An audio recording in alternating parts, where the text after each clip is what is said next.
Welcome to the seventh ever episode of the BP Show featuring Brian Pearson. I'm here with special guest and Alabama State running backs coach Juwan Lewis.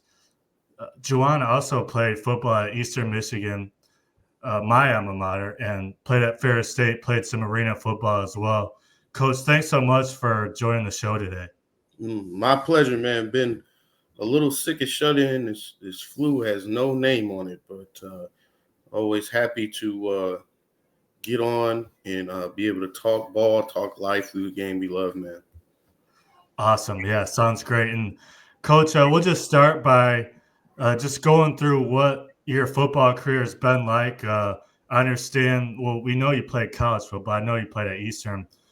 Just kind of what it was like playing at Ferris. I mean, a really successful football program there.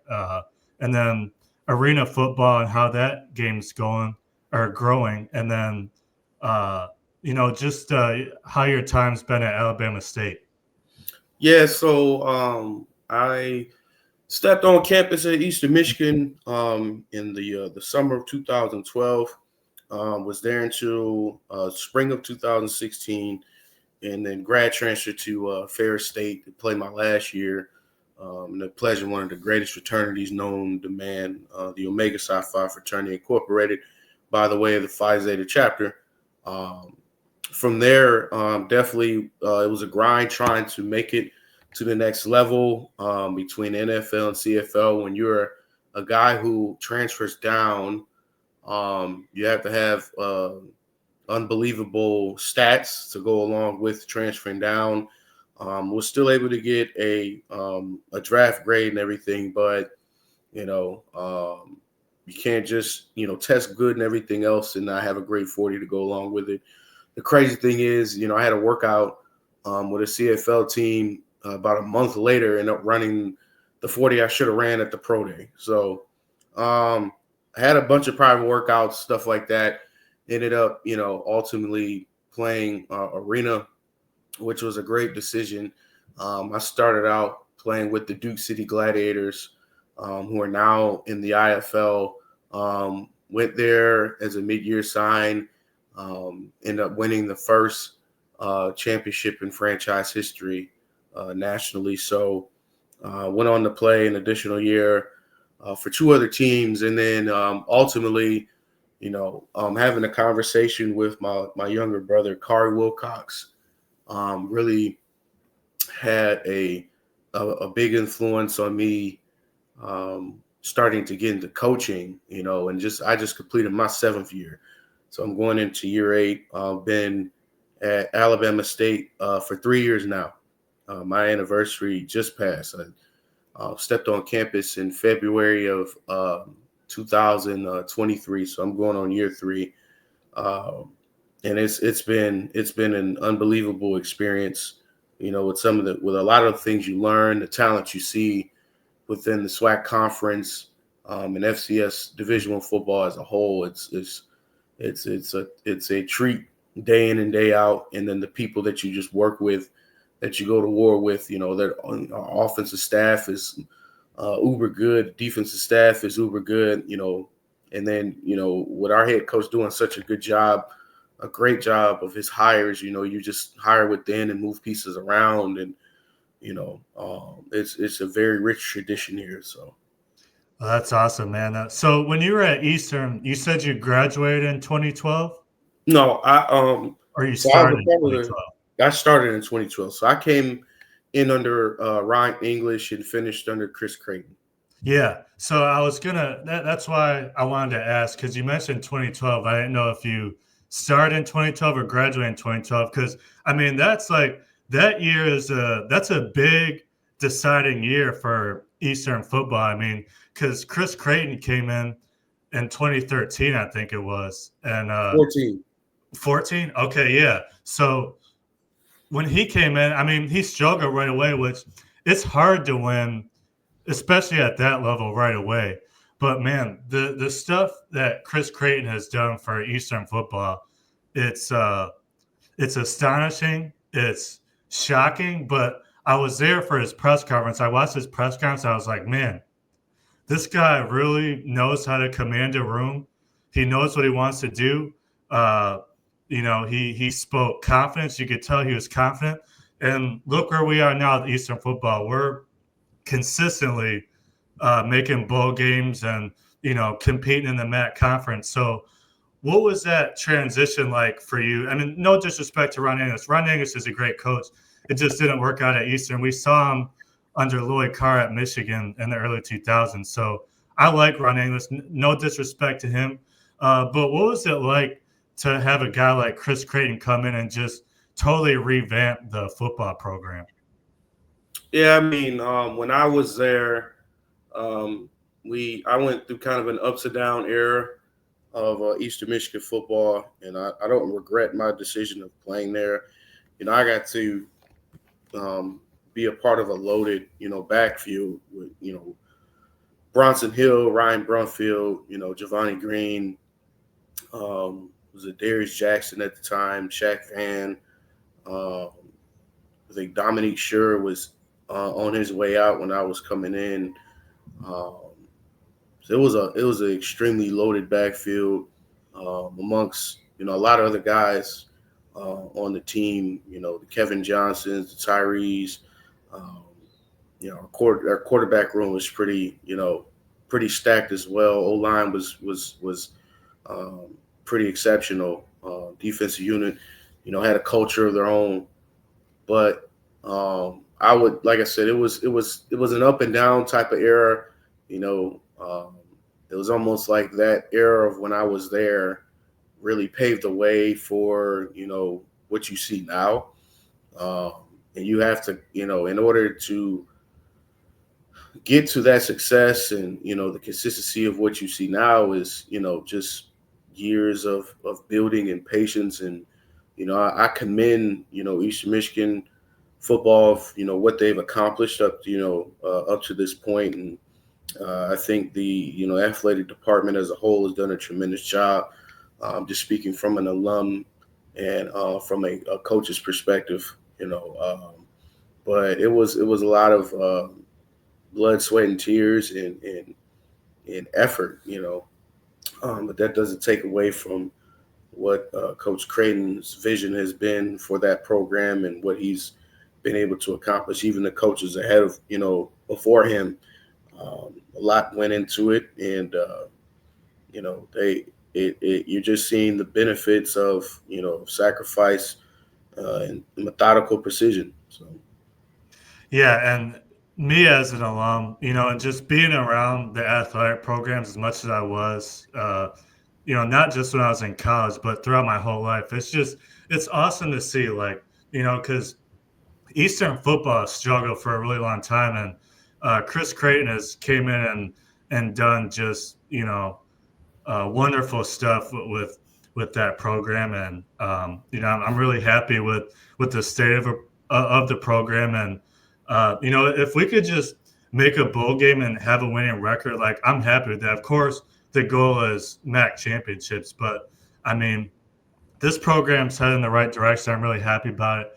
Now, when it comes to Ferris State, this is a program that seems like they're always in the Division II national championship.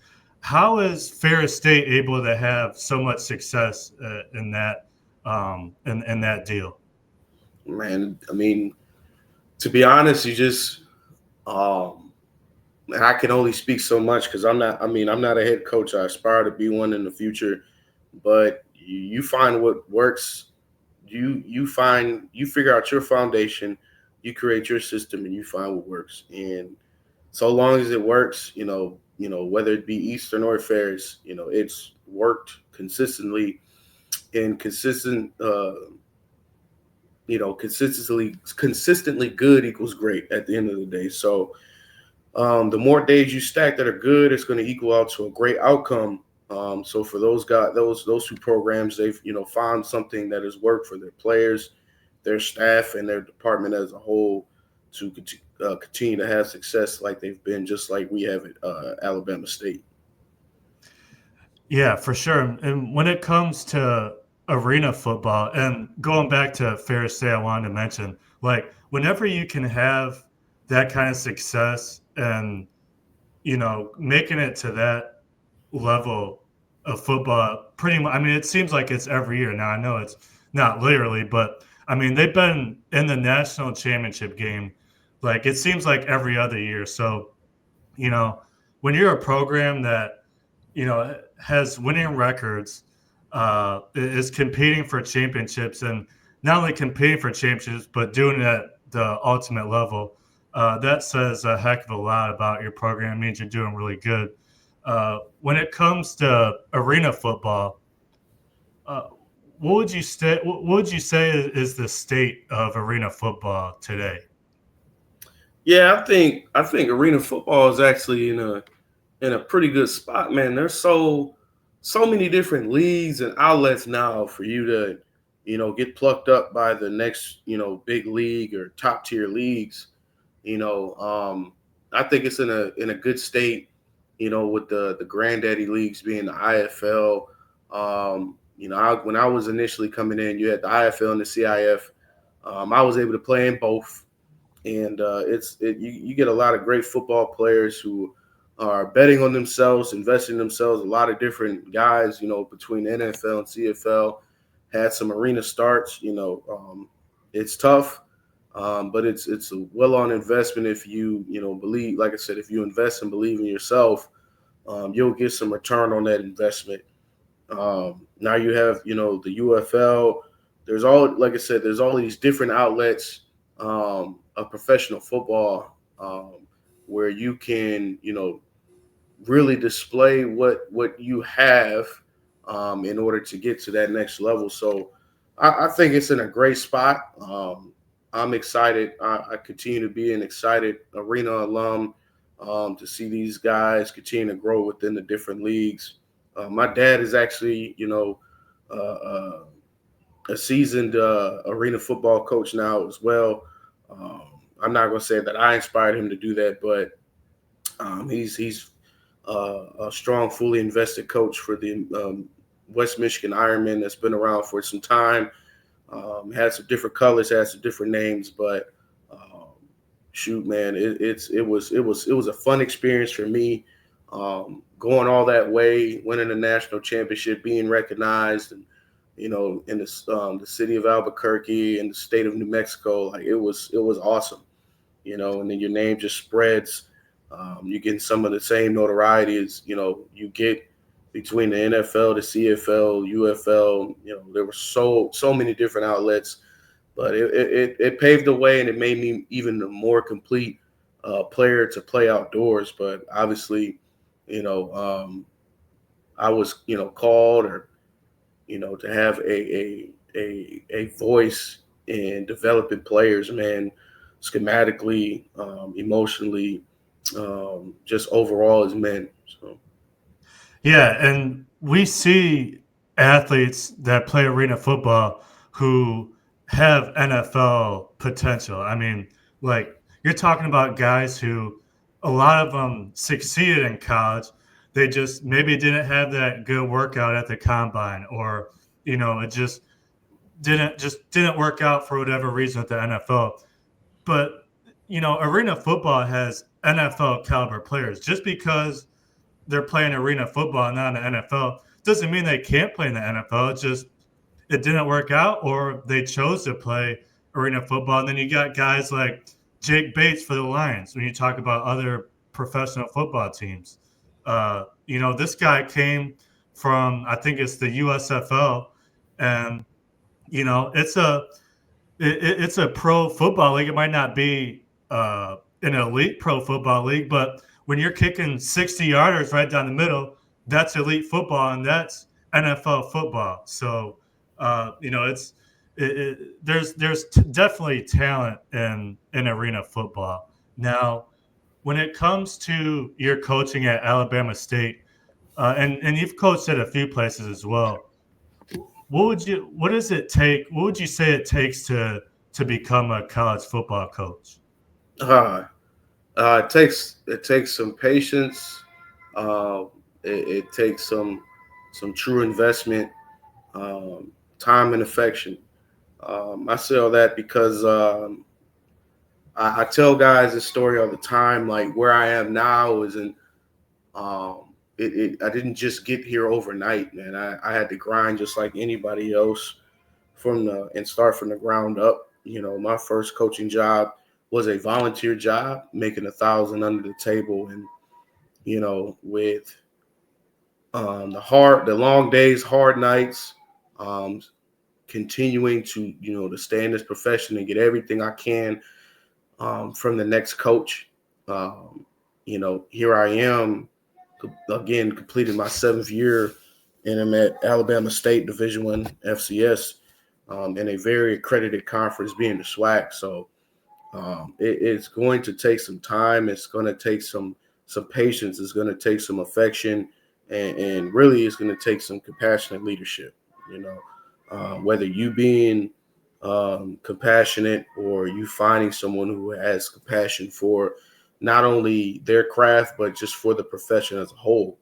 And my biggest thing or my biggest pet peeve that I let it be known publicly is do not gatekeep, man. If you're in a position of leadership or full time, part time, restricted or whatever, do not gatekeep, man, because you never know what that restricted learning coach could teach that head coach, or that position coach could teach that GA, or that GA could teach that student assistant, or that volunteer. Don't gatekeep, man. Let's not gatekeep, and let's be more than accountable with great coaches, man. Because if you do those two things, then you will positively affect the profession. And that's all I've strived to do, is just having a positive effect on this profession, and reach people I do and don't know. Definitely. And recruiting is, I feel like, a huge deal, and not just football, but college sports. And, because if you don't have athletes, it's hard to win. I mean, you can have like good coaching matters too. I think like you have to have good coaching as well. Like you have to have control of the locker room. And you see that with the good coaches who might not have as talented of players. They win because they have control of the locker room. They know what to say to their players, and they know what it takes to have that voice and have that command, and have the voice in the room. So, uh, recruiting is a huge deal as well. But I mean, you have to have athletes, and there's great talent all across the country. Um, and there's even talent, and this I feel like it's more so basketball when you talk about talent outside the US, but across the United States there's so much good football talent. So you being a coach, and if a player that is looking to play at Alabama State, if they're watching this, or if you have a player that is looking to go to Alabama State, and you might be on a visit with him, or he's coming to visit the university, what would you try to sell to him to get him to play at Alabama State? I would sell our staff. I would sell our staff and our players. I would sell, the success that we've had of guys making it to merely all of 32 NFL teams. I would sell our staff because majority of our staff are alums. I would sell our head coach because he's a proud alum of the university, and he came in as a walk-on, actually, and ended up being drafted in the second round in his draft class, and played successfully 11 years in the NFL. I would sell the fact that um, one of the main things is our development, not just of football players, but of men. I would sell our strength conditioning staff because they're like no other. And I would sell the main point is the fact that our athletes as a whole and our team graduate. We just achieved a great accomplishment this past fall of having a 3.0 GPA, grade point average as a team. That's a very, very big deal. So we take academics very serious. We're going to develop you um, from a strength conditioning perspective. We're going to develop you as men, and then we'll develop the football player. The more we develop the men, the easier it is to develop the player. So we have a lot to offer here. Um, if someone is willing to thoroughly take take serious their education, their career, and their outtake or input on this on society as a whole. That's great stuff, Coach. And so in sports, there's different levels, right? You have high school, college, and pro. And, we could talk about Pee Wee football. I mean, you see guys in the NFL now are maybe really good college players who dominated Little League football. But when you talk about the three levels of high school, college, and pro, how would you differentiate the coaching style in those three levels? Well, I when I was in high school, I was a part of that. I was very so much a part of that um, tough coaching era, um, and it helped me tremendously as a person, as an athlete. As now as a father, um, as a coach myself. Uh, Family in general helped me tremendously. You get to college. It's tough coaching, but it's a lot more detail and more emphasis on the why. Um, and you get to the pros. That it's what you get in college times two. Mm-hmm. It's what's expected, which is why you're getting paid to do it. But every realm is different. There's some things obviously that once a high school player gets to college that you got to develop and take pride in doing that as a coach. And there's still going to be some things you develop even as a professional football coach, but it's more so really enhancing some rather than developing. It's more enhancing what you're good at. Definitely.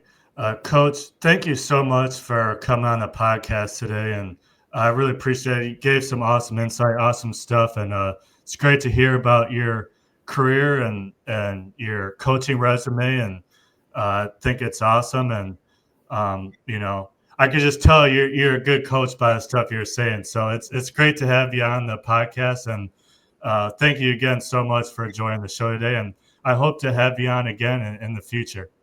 No, I appreciate it, man. And shoot, I'm speaking into an existence now. This is going to be the next big thing, man. That's going to hit the airwaves, man. Yeah. Yes, sir. Congratulations in advance, brother. Thanks so much, bro. I appreciate it, man.